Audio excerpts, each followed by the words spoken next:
Praise the Lord.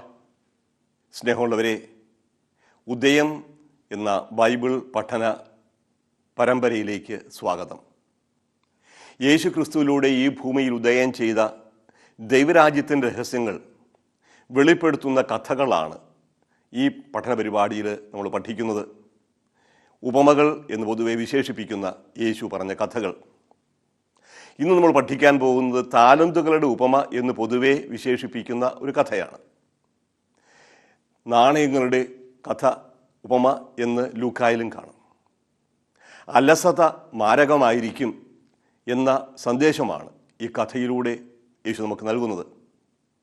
ആദ്യമേ നമുക്ക് ഉപമ ഒന്ന് വായിക്കാം. മത്തായി എഴുതിയ സുവിശേഷം 25-ാമത്തെ അധ്യായം 14 മുതൽ 30 വരെയുള്ള വാക്യങ്ങളാണ് ഞാൻ വായിക്കുന്നത്. ഒരുവൻ യാത്ര പുറപ്പെടുന്നതിന് മുമ്പ് ഭൃത്യന്മാരെ വിളിച്ച് തൻ്റെ സമ്പത്ത് അവരെ ഭരമേൽപ്പിച്ചതുപോലെയാണ് സ്വർഗരാജ്യം. അവൻ ഓരോരുത്തൻ്റെയും കഴിവനുസരിച്ച് ഒരുവന് 5 താലന്തും മറ്റൊരുവന് 2 വേറൊരുവന് 1 കൊടുത്ത ശേഷം യാത്ര പുറപ്പെട്ടു. 5 താലന്ത് ലഭിച്ചവൻ ഉടനെ പോയി വ്യാപാരം ചെയ്ത് 5 താലന്ത് കൂടി സമ്പാദിച്ചു. 2 താലന്ത് കിട്ടിയവനും 2 കൂടി നേടി. എന്നാൽ 1 താലന്ത് ലഭിച്ചവൻ പോയി നിലം കുഴിച്ച് യജമാനൻ്റെ പണം മറച്ചു വെച്ചു. ഏറെ കാലത്തിന് ശേഷം ആ ഭൃത്യന്മാരുടെ യജമാനൻ വന്ന് അവരുമായി കണക്ക് തീർത്തു. 5 താലന്ത് കിട്ടിയവൻ വന്ന് 5 കൂടി സമർപ്പിച്ച്, യജമാനനെ, നീ എനിക്ക് 5 താലന്താണല്ലോ നൽകിയത്, ഇതാ ഞാൻ 5 കൂടെ സമ്പാദിച്ചിരിക്കുന്നു എന്ന് പറഞ്ഞു. യജമാനൻ പറഞ്ഞു, കൊള്ളാം, നല്ലവനും വിശ്വസ്തനുമായ ഭൃത്യ, അല്പകാര്യങ്ങളിൽ വിശ്വസ്തനായിരുന്നതിനാൽ അനേക കാര്യങ്ങൾ നിന്നെ ഞാൻ ഭരമേൽപ്പിക്കും. നിന്റെ യജമാനൻ്റെ സന്തോഷത്തിലേക്ക് പ്രവേശിക്കുക. 2 താലന്ത് കിട്ടിയവനും വന്നു പറഞ്ഞു, യജമാനനെ, നീ എനിക്ക് 2 താലന്താണല്ലോ നൽകിയത്, ഇതാ ഞാൻ 2 കൂടി സമ്പാദിച്ചിരിക്കുന്നു. യജമാനൻ പറഞ്ഞു, കൊള്ളാം, നല്ലവനും വിശ്വസ്തനുമായ ഭൃത്യ, അല്പകാര്യങ്ങളിൽ വിശ്വസ്തനായിരുന്നതിനാൽ അനേക കാര്യങ്ങൾ നിന്നെ ഞാൻ ഭരമേൽപ്പിക്കും. നിന്റെ യജമാനൻ്റെ സന്തോഷത്തിലേക്ക് നീ പ്രവേശിക്കുക. 1 താലന്ത് കിട്ടിയവൻ വന്ന് പറഞ്ഞു, യജമാനനെ, നീ വിതയ്ക്കാത്തിടത്തു നിന്ന് കൊയ്യുകയും വിതറാത്തിടത്തു നിന്ന് ശേഖരിക്കുകയും ചെയ്യുന്ന കഠിനഹൃദയനാണ് എന്ന് ഞാൻ മനസ്സിലാക്കി. അതിനാൽ ഞാൻ ഭയപ്പെട്ട് നിന്റെ താലന്ത് മണ്ണിൽ മറച്ചു വെച്ചു, ഇതാ നിൻ്റെത് എടുത്തുകൊള്ളുക. യജമാനൻ പറഞ്ഞു, ദുഷ്ടനും മടിയനുമായ ഭൃത്യ, ഞാൻ വിതയ്ക്കാത്തിടത്തു നിന്ന് കൊയ്യുന്നവനും വിതറാത്തിടത്തു നിന്ന് ശേഖരിക്കുന്നവനുമാണെന്ന് നീ മനസ്സിലാക്കിയിരുന്നല്ലോ. എൻ്റെ നാണയം നീ പണവ്യാപാരികളുടെ പക്കൽ നിക്ഷേപിക്കേണ്ടതായിരുന്നു. ഞാൻ വന്ന് എൻ്റെ പണം പലിശ സഹിതം വാങ്ങുമായിരുന്നു. ആ താലന്ത് അവനിൽ നിന്നെടുത്ത് 10 താലന്തുള്ളവന് കൊടുക്കുക. ഉള്ളവന് നൽകപ്പെടും, അവന് സമൃദ്ധി ഉണ്ടാവുകയും ചെയ്യും. ഇല്ലാത്തവനിൽ നിന്ന് ഉള്ളതുപോലും എടുക്കപ്പെടും. പ്രയോജനമില്ലാത്ത ആ ഭൃത്യനെ പുറത്ത് അന്ധകാരത്തിലേക്ക് തള്ളിക്കളയുക, അവിടെ വിലാപവും പല്ലുകടിയുമായിരിക്കും. ദൈവവചനമാണ് നാം കേട്ടത്. സ്നേഹമുള്ളവരെ, ഒരുപാട് ദുർവ്യാഖ്യാനങ്ങൾക്കും തെറ്റിദ്ധാരണകൾക്കുമൊക്കെ ഇട നൽകുന്ന ഒരു കഥയാണിത്. ഏറ്റവും പ്രധാനപ്പെട്ട ഒരു തെറ്റിദ്ധാരണ ഇത് സാമൂഹ്യ നീതിയെയും സാമ്പത്തിക വിനിമയ ക്രമത്തെയും കുറിച്ചൊക്കെയുള്ള യേശുവിൻ്റെ പ്രബോധനമാണെന്നാണ്.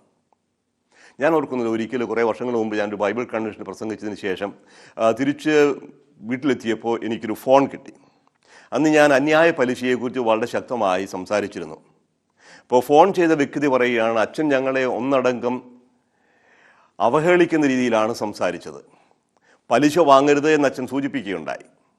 പക്ഷേ അച്ഛൻ ബൈബിൾ പഠിച്ചിട്ടില്ലായിരിക്കാം, അതേ മനസ്സിലാക്കാഞ്ഞിട്ടായിരിക്കാം. ബൈബിൾ തന്നെ പറഞ്ഞിട്ടില്ലേ യേശു പലിശ വാങ്ങണമെന്ന്? എൻ്റെ സ്വത്ത് ഇരട്ടിയോ 10 ഇരട്ടിയോ ആക്കാൻ നിനക്ക് സാധിക്കുമായിരുന്നു. ഇവിടെ വളരെ വ്യക്തമായിട്ട് പറയുന്നുണ്ട്, താലന്തുകളുടെ കഥയിൽ പറയുന്നുണ്ട്, നീ എൻ്റെ പണം കൊണ്ടുപോയി വ്യാപാരം ചെയ്യേണ്ടതായിരുന്നു, അല്ലെങ്കിൽ മിനിമം ബാങ്കിലിടുകയും ചെയ്യുമായിരുന്നു. ഞാൻ പലിശ സഹിതം തിരിച്ചു വാങ്ങുമായിരുന്നല്ലോ. അപ്പോൾ പലിശ വാങ്ങണം, എത്ര കൂടുതൽ പലിശ വാങ്ങുന്നു അത്രയും നല്ലതാണ്, എത്ര വേഗം മുതൽ ഇരട്ടിപ്പിക്കാൻ സാധിക്കുന്നു അത്രയും നല്ലതാണ് എന്ന് യേശു തന്നെ പഠിപ്പിക്കുന്നതാണ് ഈ കഥയിലൂടെ എന്ന ഒരു തെറ്റിദ്ധാരണ കടന്നു വന്നിട്ടുണ്ട്. അത് തിരുത്തേണ്ടത് ആവശ്യമാണ്. ആദ്യമേ നമ്മൾ ഓർക്കേണ്ടത്, ഇതൊരു സാമ്പത്തിക ക്രമത്തെക്കുറിച്ചുള്ള പ്രബോധനമല്ല. പണം എന്തു ചെയ്യണം, എങ്ങനെ ചെയ്യണം, പലിശ വാങ്ങണമോ വാങ്ങണ്ടയോ എന്നൊക്കെ യേശു വേറെ രീതിയിൽ പറഞ്ഞിട്ടുണ്ട്.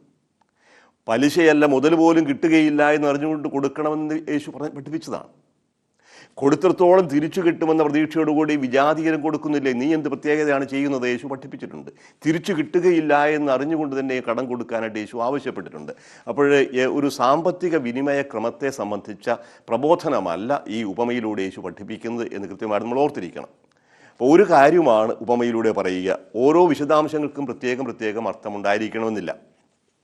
അപ്പോൾ ഈ ഉപമ പറയുന്ന സാഹചര്യം, ഈ ഉപമയുടെ പ്രത്യേകതകൾ നമ്മളതിലേക്കൊന്ന് കടന്നു പോകാൻ ശ്രമിക്കുകയാണ്.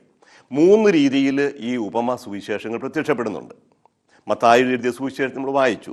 മർക്കോസ് എഴുതിയ സുവിശേഷത്തിൽ ഇതിൻ്റെ ഏറ്റവും പ്രാഗ്രൂപം, ആദിമ രൂപം എന്ന് കാണാം. മർക്കോസ് എഴുതിയ സുവിശേഷം 13-ാമത്തെ അധ്യായം 34-ാമത്തെ വാക്യത്തിൽ ഒരു ചെറിയ ഉപമയുണ്ട്. വീട് വിട്ട് ദൂരേക്ക് പോകുന്ന ഒരുവൻ സേവകർക്ക് അവരവരുടെ ചുമതലയും കാവൽക്കാരന് ഉണർന്നിരിക്കാനുള്ള കൽപ്പനയും നൽകുന്നത് പോലെയാണ് ഇത്. മർക്കോസ് 13:34. വീട് വിട്ട് ദൂരേക്ക് പോകുന്നവൻ സേവകർക്ക് അവരവരുടെ ചുമതല ഏൽപ്പിക്കുന്നത് പോലെയാണ്. ഇതാണ് ഒരു അടിസ്ഥാനമായി നിൽക്കുന്ന ഒരു സാഹചര്യം എടുത്തു കാണിക്കുന്നു. അപ്പോൾ ഈ ഒരു സാഹചര്യത്തിൽ നിന്ന് വിശദമായ ഒരു കഥയായി മത്തായിയുടെ സുവിശേഷത്തിലുണ്ട്. ഇവിടെ താലെന്താണെന്ന് പറയുക, ലൂക്കായുടെ സുവിശേഷത്തിൽ അത് വേറെ രീതിയിലാണ് വരിക. നമുക്ക് ആദ്യം മത്തായിയുടെ സുവിശേഷത്തിലേക്ക് തന്നെ ശ്രദ്ധ കേന്ദ്രീകരിക്കാം. ഒരുവൻ ആരാണ് ഇതെന്ന് പറയുന്നില്ല. ആദ്യമേ യേശു പഠിപ്പിക്കുന്ന സ്വർഗരാജ്യത്തെ സംബന്ധിച്ച പ്രബോധനമാണിത്. തൻ്റെ സമ്പത്ത് അവരെ ഭരമേൽപ്പിച്ചതുപോലെയാണ്. ആരാണ് സാധാരണ മനുഷ്യൻ? ഒരു സാധാരണക്കാരൻ, ഒരു പ്രഭു ആയിരിക്കാം, സമ്പന്നനാണ്, തൻ്റെ സ്വത്ത് മുഴുവൻ വേലക്കാരെ ഏൽപ്പിച്ചിട്ട് യാത്ര പോയി. ഇത് നമ്മൾ ആദ്യമേ കഥയുടെ അന്നത്തെ ഒരു പശ്ചാത്തലത്തിൽ നോക്കുക. അവർ പറയുന്നത് എന്താണ്? ഓരോരുത്തർക്കും അവരവരുടെ കഴിവനുസരിച്ചാണ്. യജമാനൻ അറിയാം ഓരോരുത്തർക്കും എന്തുമാത്രം കഴിവുണ്ട്. അപ്പോൾ കൊടുക്കുന്നത് താലന്താണ്. താലന്ത് അന്ന് നിലവിലിരുന്ന ഒരു വിനിമയ മാർഗമാണ്. ഒരു താലന്ത് 34.275 കിലോഗ്രാമാണ് തൂക്കം. അതിൻ്റെ മൂല്യം പലതരമുണ്ടാവും. അത് വെള്ളി കൊണ്ടുള്ള താലന്തുണ്ടാവാം, സ്വർണ്ണ താലന്തുണ്ടാവാം. പക്ഷേ താലന്ത് എന്ന് പൊതുവേ പറയുമ്പോൾ അർത്ഥമാക്കുന്ന ഒരു വിനിമയ മൂല്യമുണ്ട്.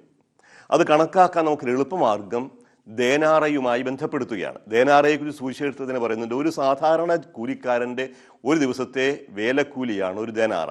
ഇന്നത്തെ കണക്കിൽ നമുക്ക് ആവറേജ് 500 രൂപയെന്ന് പറയാം. അപ്പോൾ 7000 ദേനാറയാണ് ഒരു താലന്ത്. 7000 ദേനാറ ഒരു താലന്താണെങ്കിൽ 500 രൂപ സാധാരണ ഒരു ദിവസത്തെ കൂലിയാണെങ്കിൽ ഏതാണ്ട് 35 ലക്ഷം രൂപ എന്ന് പറയാം ഇന്നത്തെ കണക്കിൽ ഒരു താലന്ത്. അല്ലെങ്കിൽ നമുക്ക് എളുപ്പമാർഗത്തിന് വേണ്ടിയിട്ട് 1 കോടി രൂപ എന്ന് പറയുക. ഇത് വലിയ തുകയാണ്. ഇപ്പോൾ കൃത്യമായിട്ട് അക്കമിട്ട് കണക്ക് കൂട്ടേണ്ട കാര്യമൊന്നുമില്ല.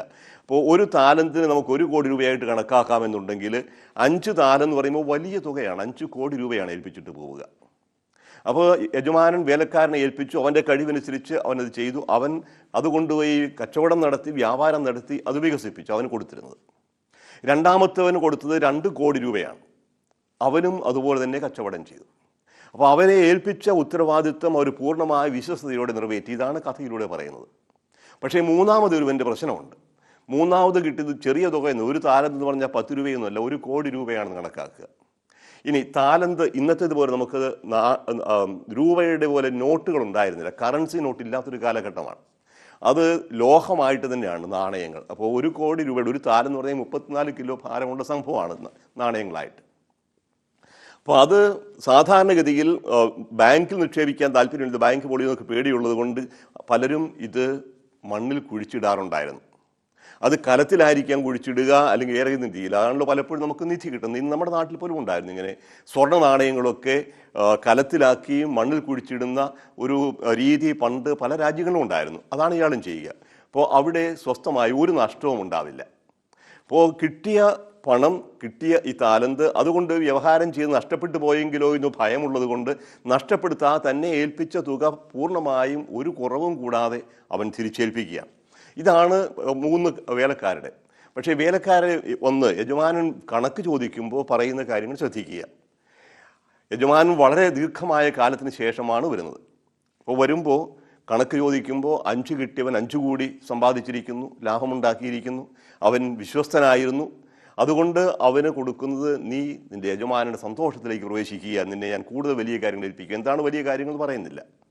രണ്ടാമത്തവനും അതുപോലെ തന്നെ ചെയ്തു. പക്ഷേ മൂന്നാമത്തവൻ വരുമ്പോൾ അവൻ്റെ വാക്കുകൾ ശ്രദ്ധിക്കണം. മൂന്നാമത്തവൻ പറഞ്ഞു, യജമാനനെ, നീ വിതയ്ക്കാത്തിടത്തുനിന്ന് കൊയ്യുകയും വിതറാത്തിടത്തുനിന്ന് ശേഖരിക്കുകയും ചെയ്യുന്ന കഠിന ഹൃദയനാണ് എന്ന് ഞാൻ മനസ്സിലാക്കി.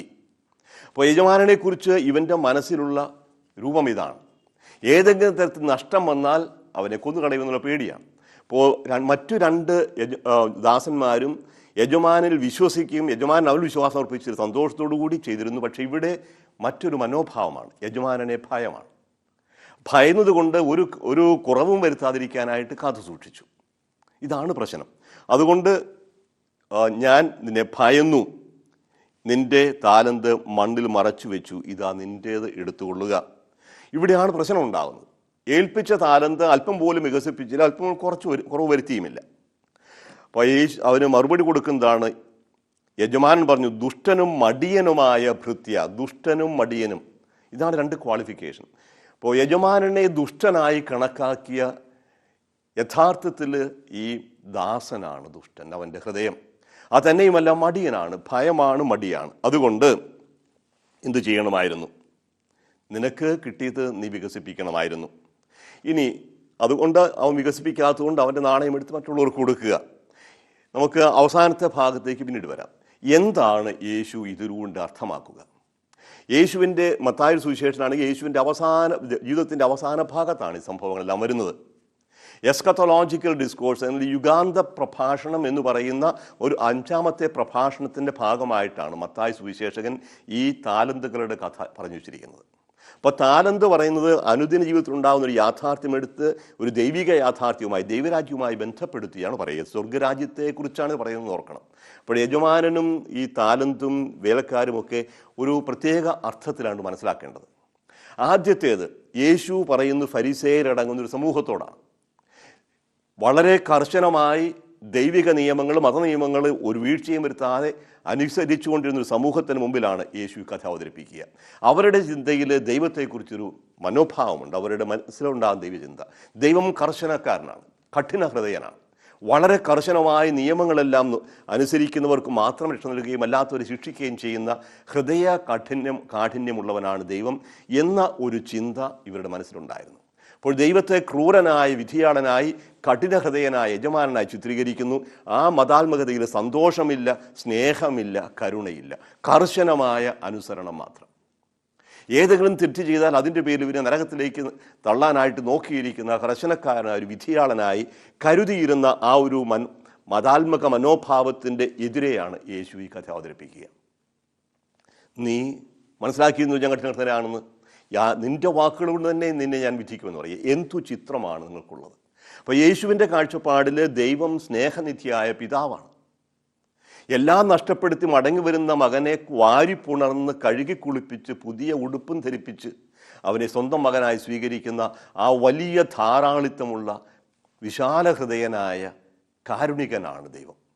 അപ്പോൾ ദൈവത്തെക്കുറിച്ച് യേശു പറഞ്ഞതും ഫരിസേയരുടെ മനോഭാവത്തിലുണ്ടായിരുന്നതുമുള്ള വ്യത്യാസം ഇവിടെ ശ്രദ്ധേയമാണ്. അതുകൊണ്ട് ഇവിടെ ശ്രദ്ധിക്കേണ്ടത് ദൈവത്തിൻ്റെ കരുണയാണ്. അപകടം സംഭവിക്കാം, വീഴ്ചകളുണ്ടാകാം. ഒന്നും ചെയ്യാതിരിക്കുന്നതിനേക്കാളും നല്ലത്, നടക്കാൻ പഠിക്കാതിനേക്കാളും നല്ലത് നടക്കാൻ പഠിക്കുമ്പോൾ വീഴുന്നതാണ്. വീണാലും എണീറ്റ് നടക്കാമല്ലോ. അങ്ങനെ ദൈവത്തിൻ്റെ കരുണയിൽ ആശ്രയിച്ചുകൊണ്ട് ലഭിച്ചിരിക്കുന്ന അവസരങ്ങൾ ഉപയോഗിക്കാതെ ദൈവം ശിക്ഷിക്കുമെന്ന് ഭയന്ന് ഒന്നും ചെയ്യാതിരിക്കുന്ന ആ ഭയത്തിൻ്റെ മനോഭാവത്തെയാണ് യേശുവിടെ എടുത്തു കാണിക്കുക. യേശുവിൻ്റെ കാലം കഴിഞ്ഞു. സഭയിൽ ഇത് പഠിപ്പിക്കുമ്പോഴേക്കും ഒരു പ്രത്യേക പ്രശ്നമുണ്ട്. സഭയുടെ കാലത്തേക്ക് വരുമ്പോഴേക്കും ഉണ്ടായിരുന്ന പ്രത്യേക ഒരു ചിന്ത, എപ്പോഴാണ് യേശു മടങ്ങി വരിക? അവൻ സ്വർഗ്ഗാരോഹണം കഴിഞ്ഞു, ഇനി മടങ്ങി വരും. മത്തായിയുടെ സുവിശേഷം സ്വർഗ്ഗാരോഹണത്തെക്കുറിച്ച് പറയുന്നില്ല എന്നുള്ള പ്രത്യേകം. യുഗാന്തം വരെ ഞാൻ നിങ്ങളോട് കൂടി ഉണ്ടായിരിക്കും. പക്ഷേ എപ്പോഴാണ് ഈ യുഗാന്തം സംഭവിക്കുക? സഭയിൽ പൊതുവേ ഒരു ചിന്തയുണ്ടായിരുന്നു, താമസിയാതെ യേശു മടങ്ങി വരും. ജെറൂസലത്തിന് നാശത്തോടു കൂടിയെങ്കിലും എല്ലാം യുഗാന്തമുണ്ടാകും, ദൈവരാജ്യങ്ങളുടെ ശക്തിയിൽ പ്രത്യക്ഷപ്പെടുമെന്ന് വിചാരിച്ചു. പക്ഷേ അതും സംഭവിച്ചില്ല. അങ്ങനെ സഭയിൽ തന്നെ ഒരു അസ്വസ്ഥതയുണ്ടാകുന്നു. എപ്പോഴാണ് ഈ മടങ്ങി വരവ്? ദീർഘകാലമായി തീരുന്നു. അപ്പോൾ ഈ ദീർഘകാലം കഴിഞ്ഞ് മടങ്ങി വരുമോ ഇല്ലയോ, അലസത കടന്നുകൂടുകയായി. അപ്പോൾ ക്രൈസ്തവ ജീവിതത്തിലേക്ക് കടന്നു വരുന്ന അലസതയ്ക്കെതിരെയുള്ള ശക്തമായൊരു താക്കീതായി മാറുന്നു മത്തായിയുടെ സുവിശേഷത്തിലെ യേശുവിൻ്റെ ഉപമ. ദീർഘകാലം കഴിഞ്ഞ് അവൻ മടങ്ങി വന്നു. അപ്പോൾ ഇവിടെ ഇന്ന് അപ്രത്യക്ഷനായിരിക്കുന്ന, നമ്മളെ കഴിവുകൾ ഏൽപ്പിച്ച് പോയിരിക്കുന്ന യേശു മടങ്ങി വരും. അന്ന് അവൻ കണക്ക് ചോദിക്കും, അതിന് ഒരുങ്ങിയിരിക്കണം. ഇതാണ് യേശു പഠിപ്പിക്കുക. അപ്പോൾ ഈ ഉപമയുടെ പ്രത്യേകത, നിങ്ങൾക്ക് ലഭിച്ചിരിക്കുന്ന കഴിവുകൾ നിങ്ങൾ പൂർണ്ണമായും ഉപയോഗിക്കണം. അവസരങ്ങളാവട്ടെ, നിങ്ങളുടെ ബുദ്ധിപരമായ കഴിവുകളാവട്ടെ, സമ്പത്താകട്ടെ, ബന്ധങ്ങളാവട്ടെ, എന്തും ലഭിച്ചിരിക്കുന്ന കഴിവുകളെയാണ് ഇവിടെ താലെന്ന് പറയുക. അങ്ങനെയാണ് നമ്മൾ ടാലൻറ്റ് എന്ന് ഇംഗ്ലീഷ് പറയാറുണ്ട്. താലന്ത്, ലഭിച്ചിരിക്കുന്ന താലന്ത് ഈ കഥയിൽ നിന്നാണ് ആ പദം തന്നെ വരുന്നത്. അപ്പോൾ ലഭിച്ചിരിക്കുന്ന അവസരങ്ങളും കഴിവുകളും പൂർണ്ണമായി വിനിയോഗിക്കുക. പ്രയാസങ്ങളുണ്ടായി, വീഴ്ചകൾ സംഭവിച്ചെങ്കിൽ സാരമില്ല, ദൈവം ക്ഷമിക്കും, മുന്നോട്ട് പോവുക. ഫ്രാൻസിസ് മാർപ്പാപ്പ പറയുകയുണ്ടായി, വഴിയിൽ വീണ് ചെളി പറ്റിയ മനുഷ്യനെ കഴുകിയെടുക്കുന്നതാണ് ഒരിക്കലും നടക്കാൻ പോകാത്തവനേക്കാളും മെച്ചം എന്ന് പറഞ്ഞാൽ സഭയുടെ മനോഭാവത്തെക്കുറിച്ചാണ്. പാപികളുമായി ഇടപഴകുമ്പോൾ ചിലപ്പോൾ അവരുടേതായിട്ടുള്ള ചില ചെളിയൊക്കെ ദേഹത്ത് പറ്റിയെന്ന് വരാം, അപകടമുണ്ടാകാം തീർച്ചയായിട്ടും. പക്ഷേ ഈ സ്വസ്ഥമായി മാറി നിന്ന് മറ്റുള്ളവരെ വിധിക്കുന്ന മനോഭാവത്തിൽ നിന്ന് ഒഴിവാകണം. ഇതാണ് യേശു പഠിപ്പിക്കുന്നത് ഈ ലഭിച്ചിരിക്കുന്ന താലന്ത്. അപ്പോൾ മൂന്നാമത്തെ പദത്തിലേക്ക് വരുമ്പോഴേക്കും എന്നെ സംബന്ധിച്ച്, നമ്മളെ സംബന്ധിച്ച് എന്തോ ഒരു ചിന്തയാണ്, എന്തോ ഒരു കാഴ്ചപ്പാടാണ് നമ്മൾ ദൈവത്തെ കുറിച്ച് കാഴ്ച സൂക്ഷിക്കുന്നത്. കർശനക്കാരനായ, എൻ്റെ എല്ലാ തെറ്റുകളും മൈക്രോസ്കോപ്പ് വെച്ച് നോക്കി കണ്ടുപിടിച്ച് അതിന് അനുസരിച്ച് ശിക്ഷിക്കുന്ന ഒരു ക്രൂരനായ വിധിയാളനായിട്ടാണോ, അതോ എന്നെ സ്നേഹിക്കുന്ന പിതാവും മാതാവുമായിട്ടാണോ? മതാത്മകതയെക്കുറിച്ച്, ദൈവത്തെക്കുറിച്ചുള്ള കാഴ്ചപ്പാടിൽ തന്നെ കാതലായ വ്യതിയാനം വരുത്തണം എന്ന് യേശു പഠിപ്പിക്കുകയാണ്. നമുക്കും ഇത് ബാധകമാണ്. ഇപ്പോൾ വൃത്തിനോട് പറയും, നീ ഈ പണം പലിശയ്ക്ക് കൊടുക്കേണ്ടതായിരുന്നു, നിനക്ക് ലഭിച്ചിരിക്കുന്ന കഴിവുകൾ ഉപയോഗിക്കണം, ഉപയോഗിച്ചില്ലെങ്കിൽ നഷ്ടപ്പെടും. അതാണ് അവസാനം പറയുന്നത്, ഉള്ളവന് കൊടുക്കപ്പെടും, ഇല്ലാത്തവൻ്റെ കയ്യിൽ നിന്ന് ഉള്ളതുകൊണ്ട് എടുക്കപ്പെടും. ഇതൊരു സാധാരണ നിയമമാണ്. ഉള്ളവൻ വീണ്ടും വീണ്ടും സമ്പന്നനാവുന്നു. അതിനെ യേശു ന്യായീകരിക്കുന്നതാണെന്ന് വിചാരിക്കരുത്. കാശുള്ളവൻ കൂടുതൽ കൂടുതൽ പണമുണ്ടാക്കുകയും ഇല്ലാത്തവനെ വീണ്ടും ഞെക്കിപ്പിടുകയും ചെയ്യുന്ന ആ ഒരു മനോഭാവത്തെ, സാമ്പത്തിക വ്യവസ്ഥിതിയെ യേശു പ്രോത്സാഹിപ്പിക്കുകയല്ല, പക്ഷേ ഒരു പൊതു തത്വം എടുത്ത് അവതരിപ്പിക്കുകയാണ്. ഉദാഹരണത്തിന് ശാരീരികമായ കഴിവിൻ്റെ കാര്യം നോക്കൂ. ശാരീരികമായ കഴിവ് വികസിക്കണമെന്നുണ്ടെങ്കിൽ നമ്മൾ ഉപയോഗിക്കണം. എൻ്റെ ഒരു കൂട്ടുകാരൻ സെമിനാരിലൊരു ബ്രദറിന് സംഭവിച്ചതാണ്. അദ്ദേഹത്തിൻ്റെ വീണ് മുട്ടുകാലിന് അല്പം പ്രശ്നം പറ്റി, ലിഗമെൻറ്റ് പൊട്ടി 2-3 മാസത്തേക്ക് കാൽ അനക്കാതിരുന്നു. അത് കഴിഞ്ഞപ്പോഴേക്കും ലിഗമെൻ്റ് എല്ലാം ശരിയായി, ഓപ്പറേറ്റ് ചെയ്തതാണ്. പക്ഷേ 3 മാസം കഴിഞ്ഞപ്പോൾ കാൽ അനക്കാനായിട്ട് ബുദ്ധിമുട്ടുണ്ട്, കാലിൻ്റെ മസിൽ ശോഷിച്ചു പോയി. അപ്പോൾ ഇത് സാധാരണ സംഭവിക്കുന്നതാണ്. നമ്മൾ ഉപയോഗിക്കാതിരിക്കുന്ന സംഗതി നഷ്ടപ്പെട്ടു പോകും. ഓർമ്മയുടെ കാര്യമാണെങ്കിൽ നമ്മൾ ശ്രദ്ധിക്കുന്നില്ല എങ്കിൽ നമുക്ക് ഓർമ്മ നഷ്ടപ്പെടും. നമ്മൾ ഉപയോഗിച്ചുകൊണ്ടിരിക്കുന്നില്ലെങ്കിൽ എന്താണെങ്കിലും നഷ്ടപ്പെടും. ഇതുപോലെയാണ് കഴിവുകളുടെ കാര്യം, വിശ്വാസത്തിൻ്റെ കാര്യം, പ്രാർത്ഥനയുടെ കാര്യം, പ്രാർത്ഥിക്കാനുള്ള താല്പര്യം. നമ്മൾ ഉള്ളവന് വീണ്ടും കൊടുക്കപ്പെടും, ഇതൊരു സാധാരണ നിയമമാണ്. എന്ന് പറഞ്ഞാൽ എനിക്ക് ലഭിച്ചിരിക്കുന്ന എത്രയോ ചെറിയ തുകയാവട്ടെ, എത്രയോ ചെറിയ കഴിവാവട്ടെ, ഞാനത് മാക്സിമം ഉപയോഗിക്കാൻ ശ്രമിക്കുമ്പോൾ ദൈവം എന്നെ അനുഗ്രഹിക്കും. അപ്പോൾ ആ ഒരു കിട്ടിയിരിക്കുന്ന അവസരങ്ങളും കഴിവുകളും പൂർണ്ണമായി ഉപയോഗിക്കണം, ദൈവത്തിൽ പൂർണ്ണമായി ആശ്രയിക്കണം. എന്തുമാത്രം ലാഭമുണ്ടാക്കി നഷ്ടമുണ്ടാക്കി എന്നൊക്കെ കർത്താവാണ് കണക്ക് ചോദിക്കുന്നത്. നിന്നെ സംബന്ധിച്ചിരിക്കുന്ന, നിന്നെ ഏൽപ്പിച്ചിരിക്കുന്ന ജോലികൾ, ഉത്തരവാദിത്തങ്ങൾ നീ എന്തുമാത്രം വിശ്വസ്തയോടെയാണ് ചെയ്യുക. കൂടുതൽ കഴിവുള്ളവനോട് കൂടുതൽ ആവശ്യപ്പെടും, കുറച്ച് കഴിവുള്ളവന് കുറച്ചേ സാധിക്കുകയുള്ളൂ. ഒരാൾക്ക് 5 താലന്ത് കൊടുക്കാൻ, 5 കോടി രൂപ കച്ചവടം ചെയ്യാനുള്ള ഒരു കഴിവുണ്ടായിരുന്നു എന്ന് മനസ്സിലാക്കുന്ന യജമാനൻ 5 കോടി ഏൽപ്പിച്ചത്, മറ്റൊരു കുറവേ ഉണ്ടായിരുന്നുള്ളൂ. പക്ഷേ കുറവുള്ളവൻ കുറച്ചും കൂടുതലുള്ളവൻ കൂടുതലും കൊടുക്കാൻ കടപ്പെട്ടിരിക്കുന്നു. ഈ ഒരു ഉത്തരവാദിത്വം നമുക്കുണ്ടാവണം. അത് മാതാപിതാക്കന്മാർക്ക് മക്കളോടുള്ള ഉത്തരവാദിത്വമാകാം, അത് അധ്യാപകന് വിദ്യാർത്ഥിയോടുള്ള ഉത്തരവാദിത്വമാകാം, രാഷ്ട്രീയ നേതാക്കന്മാർക്ക് ജനങ്ങളോടുള്ളതാവാം, മത നേതാക്കന്മാർക്ക് വിശ്വാസികളോടുള്ളതാവാം. എവിടെയും ഏതുമാവട്ടെ, ഏൽപ്പിച്ചിരിക്കുന്ന ഉത്തരവാദിത്വം എന്തോ അത് നീ പൂർണ്ണമായി ഉപയോഗിക്കണം, അതിൻ്റെ കഴിവുകൾ ഉപയോഗിക്കണം, ഉത്തരവാദിത്വം പൂർണ്ണമായി പൂർത്തിയാക്കാൻ ശ്രമിക്കുകയും ചെയ്യണം. ഇത് മത്തായിയുടെ സുവിശേഷത്തിൽ. ഇതില്ല എങ്കിൽ സംഭവിക്കാൻ പോകുന്നത്, ദൈവം നിന്നോട് കണക്ക് ചോദിക്കും, നീ നിന്റെ പ്രവർത്തനങ്ങൾക്ക് അനുസൃതമായി വിധിക്കപ്പെടുകയും ചെയ്യും, പുറത്തുള്ള അന്ധകാരത്തിലേക്ക് വലിച്ചെറിയും എന്ന് പറയുന്ന നിത്യമായ നാശത്തെക്കുറിച്ചാണ് പറയുക. ഇനി നമുക്ക് ലൂക്കായുടെ സുവിശേഷത്തിലേക്ക് വരാം. ലൂക്കായുടെ സുവിശേഷത്തിൽ കഥ അല്പം വ്യത്യാസമാണ്, സാഹചര്യം വ്യത്യാസമുണ്ട്. കഥയുടെ പ്രധാന ആശയം ഒന്ന് തന്നെയാണ്. ലൂക്കായുടെ സുവിശേഷം 19-ാമത്തെ അധ്യായത്തിൽ പറയുന്നത് ഇങ്ങനെയാണ്: അവർ ഇത് കേട്ടുകൊണ്ടിരിക്കുമ്പോൾ അവൻ ജെറൂസലമിന് സമീപത്തായിരുന്നു. അവൻ തുടർന്നൊരു ഉപമ പറഞ്ഞു. അവൻ ജെറൂസലമിന് സമീപത്തായിരുന്നു, ദൈവരാജ്യം ഉടൻ വന്നു ചേരുമെന്ന് അവർ വിചാരിക്കുകയും ചെയ്തിരുന്നു. അപ്പോൾ ദൈവരാജ്യത്തെക്കുറിച്ചുള്ള ഉപമയാണ് ലൂക്കായുടെ സുവിശേഷത്തിൽ. പക്ഷേ സാഹചര്യം വ്യത്യാസമുണ്ട്. യേശു ജെറൂസലത്തേക്ക് സമീപിക്കുന്നു. ഇനി പറയുന്ന വിശദാംശങ്ങളിലുമുണ്ട് വ്യത്യാസം. ഒരു പ്രഭു രാജപദവി സ്വീകരിച്ച് തിരിച്ചു വരാൻ വേണ്ടി ദൂരദേശത്തേക്ക് പോയി. ഒരു കഥയാണെന്നല്ല യേശു പറയുക, ഒരു പ്രഭുവിൻ്റെ കഥ. ഇപ്പോൾ ആദ്യത്തെ യാത്ര പോയി എന്നുള്ളൂ. ഇവിടെ ഒരു പ്രഭു ദൂരദേശത്തേക്ക് രാജസ്ഥാനം സ്വീകരിക്കാൻ പോവുകയാണ്. അവൻ പോകുന്നതിന് മുമ്പേ ഭൃത്യന്മാരെ വിളിച്ച് 10 നാണയങ്ങൾ അവരെ ഏൽപ്പിച്ചു കൊണ്ടുവന്നു. 10 നാണയം എന്നത് മീന എന്ന ഒരു പദമാണ് ഉപയോഗിക്കുക. 7000 ദനാറയാണ് ഒരു താലന്ത്, 100 ദനാറയാണ് ഒരു മീന. മറ്റേക്കാൾ വളരെ വളരെ ചെറിയൊരു തുകയാണ്. അതുതന്നെ എല്ലാവർക്കും ഒരുപോലെയാണ് കൊടുത്തിരിക്കുക. 100 ദനാറ എന്ന് പറഞ്ഞാൽ നോക്കുകയാണെങ്കിൽ 50,000 രൂപ എന്ന് കൂട്ടാം. നിസ്സാര തുകയല്ല, എന്നാലും ചെറിയൊരു തുകയാണ്. കൊടുത്തു. ഞാൻ തിരിച്ചു വരുന്നവരെ നിങ്ങൾ ഇതുകൊണ്ട് വ്യാപാരം ചെയ്യുവിൻ. ഇതിൻ്റെ കൂടെ മറ്റൊരു കഥ കൂടി അവതരിപ്പിക്കുന്നുണ്ട്. അവൻ്റെ പൗരന്മാരും അവനെ ഇഷ്ടപ്പെട്ടില്ല, അതുകൊണ്ട് ഇവൻ രാജാവാകാൻ ഞങ്ങൾക്ക് ഇഷ്ടമില്ല എന്നൊരു നിവേദനവുമായി സാമ്രാജ്യത്തിൻ്റെ അടുക്കിലേക്ക് അയച്ചു. പക്ഷേ അവൻ രാജാവായി തിരിച്ചു വരിക തന്നെ ചെയ്തു. ഈ രാജസ്ഥാനം നേടാൻ പോവുകയും തിരിച്ചു വരികയും ചെയ്യുന്നവൻ്റെ കഥ വാസ്തവത്തിൽ അർക്കലാവൂസിൻ്റെ ജീവിതവുമായി ബന്ധപ്പെട്ടതാണ്. നമുക്കറിയാം, ഹെറോദേസിൻ്റെ മകനായ അർക്കലാവൂസ് AD 6 BC 4 ഹെറോദേസ് മരിച്ചപ്പോൾ മകൻ അർക്കലാവോസാണ് യൂദയ, ഇദുമയ, സമറിയ എന്നീ പ്രവിശ്യകളുടെ ഭരണാധിപനായത്. AD 6 അദ്ദേഹത്തിൻ്റെ മോഹമുണ്ടായി രാജാവാകണം. അതുകൊണ്ട് രാജസ്ഥാനം സ്വീകരിക്കാൻ വേണ്ടി റോമിലേക്ക് പോയി റോമൻ സെനറ്റ് അദ്ദേഹത്തെ രാജാവാക്കാതെ തിരിച്ചുവിട്ടു. ഇതാണ് പശ്ചാത്തലം. അപ്പോൾ ഇദ്ദേഹം ഞങ്ങൾക്ക് രാജാവാകുന്നത് ഞങ്ങൾക്ക് ഇഷ്ടമില്ല എന്ന് പറഞ്ഞ് ഫരിസേയരുടെ ഒരു സമൂഹം നിവേദനവുമായി പോയിരുന്നു. ആ നിവേദനത്തിൻ്റെ പേരിലാണ് അർക്കലാവോസ് രാജാവാകാതെ തിരിച്ചു വന്നത്.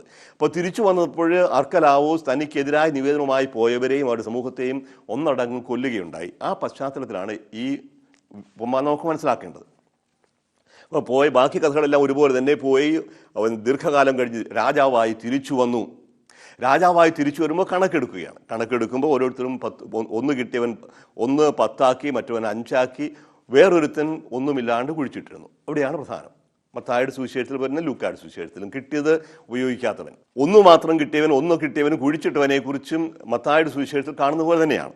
അവരും പറയുന്നു, ഇതാണ് നീ നിന്നെ എനിക്ക് ഭയമായിരുന്നു, അതുകൊണ്ട് ഞാൻ സൂക്ഷിച്ചു വെച്ചിരുന്നു, ഇതാ നിനക്ക് തന്നിരിക്കുന്നു.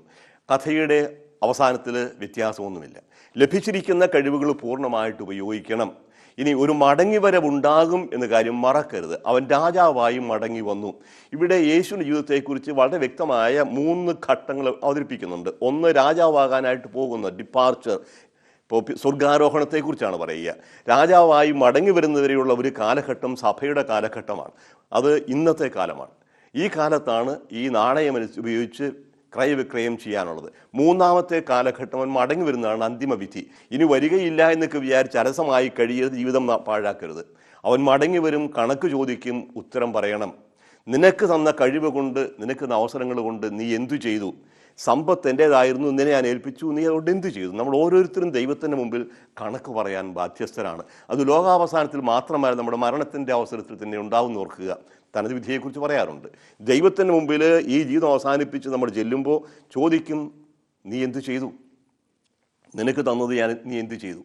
അപ്പോൾ ഇതാ നിൻ്റെ തിരിച്ചെടുത്തോളൂ എന്ന് പറയുമ്പോൾ ഉണ്ടാകുന്നത് അവനെ പുറത്തേക്ക് തള്ളിക്കളയുക. അപ്പോൾ വീണ്ടും വീണ്ടും ആവർത്തിച്ചു പറയുന്നൊരു കാര്യം, നമുക്ക് ലഭിച്ചിരിക്കുന്ന കഴിവുകളെല്ലാം ദാനമായി കിട്ടിയതാണ്. ദൈവത്തിനറിയാം നമുക്ക് എന്തുമാത്രം കഴിവുകളുണ്ട്, എന്തുമാത്രം അവസരങ്ങളുണ്ട്. പക്ഷേ വിശ്വസ്തയോടെ ദൈവത്തിൽ ആശ്രയിച്ചുകൊണ്ട് സ്നേഹത്തോടുകൂടി എനിക്ക് ലഭിച്ചിരിക്കുന്ന കഴിവുകൾ എൻ്റെ അറിവും കഴിവും സാധ്യതകളും അനുസരിച്ച് വിനിയോഗിക്കാനായിട്ട് ശ്രമിക്കുക. അതെങ്ങനെ ചെയ്യണം, എന്തു ചെയ്യണം, വേറെ ഒരുപാട് കാര്യങ്ങൾ കൂടി പറഞ്ഞിട്ടുണ്ട്. പ്രധാനമായിട്ടും സ്നേഹമാണ്, നമുക്കറിയാം. അപ്പോൾ അത് പിന്നീട് വേറെ കഥകളോട് പറയും യേശു എന്തു ചെയ്യണം. അപ്പോൾ എങ്ങനെയാണ് ഞാൻ ദൈവത്തെ കാണുന്നത്? ആ ചിന്ത പ്രത്യേകം പ്രസക്തമാണ്. ദുഷ്ടനായ ക്രൂരനായ വിധിയാളനായിട്ടാണോ, അതോ സ്നേഹത്തോടുകൂടി എന്നെ കാണുന്ന, എന്നെ താങ്ങി നിർത്തുന്ന, എനിക്ക് ആവശ്യമായതെല്ലാം തരുന്ന, വീണാൽ താങ്ങി എഴുന്നേൽപ്പിക്കുന്ന, ചെളി പറ്റിയാൽ കഴുകുന്ന, മുറിവേറ്റാൽ വെച്ച് കെട്ടുന്ന ആ ഒരു സ്നേഹധനനായ പിതാവായിട്ടാണോ, മാതാവായിട്ടാണോ ഞാൻ ദൈവത്തെ കാണുക? അപ്പോൾ ഈ കഥകളിലൂടെയൊക്കെ പറയുന്നത് ദൈവത്തെക്കുറിച്ചുള്ള മതാത്മകതയെക്കുറിച്ചുള്ള നമ്മുടെ കാഴ്ചപ്പാടിൽ കാതലായ വ്യത്യാസം വരുത്തണം. ഈ മതാത്മകതയുടെ ദൈവവിശ്വാസത്തിൻ്റെ കേന്ദ്രമായിരിക്കേണ്ടത് സ്നേഹമാണ്. എന്നെ സ്നേഹിക്കുന്ന ദൈവം സ്നേഹമാണെന്ന് നമുക്ക് പഠിപ്പിച്ചതിനുണ്ട് യേശുവാണ്. തൻ്റെ ഏകജാതന് നൽകാൻ മാത്രം ഈ ലോകത്തെ അത്രമാത്രം സ്നേഹിച്ച പിതാവാണ് നമ്മുടേത്. ആ പിതാവിൻ്റെ സ്നേഹത്തെക്കുറിച്ചാണ് യേശു എല്ലാം പഠിപ്പിച്ചത്. അതിനു പകരം ഒരു വിധിയാളനായി കണ്ട് ഭയന്ന് ജീവിതം പാഴാക്കരുത്. അതുപോലെ തന്നെ ദൈവത്തിൻ്റെ ഈ സ്നേഹം എൻ്റെ ജീവിതത്തിലൂടെ പ്രകടമാവുകയും ചെയ്യണം. ഞാനുമായി ബന്ധപ്പെടുന്നവർക്കും ദൈവത്തിൻ്റെ സ്നേഹം ബോധ്യമാകാനായിട്ട് സാധിക്കണം. അതിനുള്ള ഒരു അവസരമാണ് ഈ പ്രബോധനത്തിലൂടെ നമുക്ക് കിട്ടുക. നമുക്കൊരു ദിവസം പ്രാർത്ഥിക്കാം. കാരുണ്യവാനും സ്നേഹനിധിയുമായ ദൈവമേ, അത് ഞങ്ങളെ അനന്തമായി സ്നേഹിക്കുകയും സൗജന്യമായി അങ്ങയുടെ ദാനങ്ങളെല്ലാം ഞങ്ങൾക്ക് നൽകുകയും ചെയ്തു. ഞങ്ങളുടെ ജീവനും ഞങ്ങളുടെ കഴിവുകളും അവസരങ്ങളും എല്ലാം അവിടുത്തെ ദാനമാണെന്ന് ഞങ്ങൾ മനസ്സിലാക്കുന്നു. ദാനമായി അങ്ങ് നൽകിയ ഈ കഴിവുകളും അവസരങ്ങളുമെല്ലാം അങ്ങ് ആഗ്രഹിക്കുന്ന വിധത്തിൽ സഹോദരങ്ങൾക്ക് വേണ്ടി ചിലവഴിക്കാൻ, അങ്ങനെ അങ്ങ് ഞങ്ങൾക്ക് നൽകിയിരിക്കുന്ന താലന്തുകൾ 10ഉം 100ഉം ഇരട്ടിയായി വർദ്ധിപ്പിക്കാൻ അവിടെ നിങ്ങളെ അനുഗ്രഹിക്കണമേ. പരിശുദ്ധ അമ്മയെ ഞങ്ങൾക്ക് വേണ്ടി പ്രത്യേകമായിട്ട് മാധ്യസ്ഥം വഹിക്കണമേ. പരിശുദ്ധാത്മാവായ ദൈവമേ, ഉപമകളിലൂടെ യേശു പഠിപ്പിച്ച ദൈവരാജ്യത്തിൻ്റെ രഹസ്യങ്ങൾ മനസ്സിലാക്കാനും അത് ഹൃദയത്തിൽ സ്വീകരിക്കാനും പ്രാവർത്തികമാക്കാനുമുള്ള കൃപ അവിടെ ഞങ്ങൾക്ക് പ്രദാനം ചെയ്യണമേ. പിതാവിൻ്റെയും പുത്രൻ്റെയും പരിശുദ്ധാത്മാവിൻ്റെയും നാമത്തിൽ ആമേൻ.